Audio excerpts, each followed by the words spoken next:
When importing into Salesforce, please note that by default, Salesforce does not have audit fields enabled. I will walk you through the process of enabling those. Once audit fields are enabled, it will let us migrate the following fields: created date, last modified date, created by, and last modified by. Audit fields cannot be updated after data is imported. In order for us to set these, please ensure they are enabled prior to your migration. Otherwise, it will require a re-import of the data. To enable audit fields, from Setup, enter User Interface menu, then select User Interface again. Under User Interface Setup section, flag Set audit fields upon record creation and update records with inactive owners, user permissions, and save.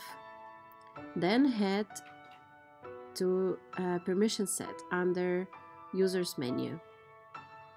Under Permission Set, create new permission set and name it Set audit fields upon record creation. Save it. Under System section of the permission set, go to System Permissions and click Edit to enable needed permission. Find Set audit fields such as created by and last modified by when you create a record and flag it and save.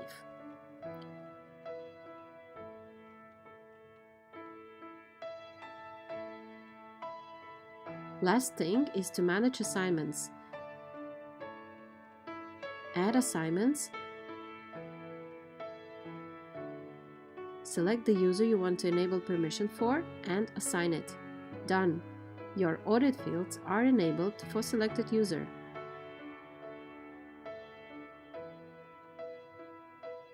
Let us know if you wish to have a simple data migration.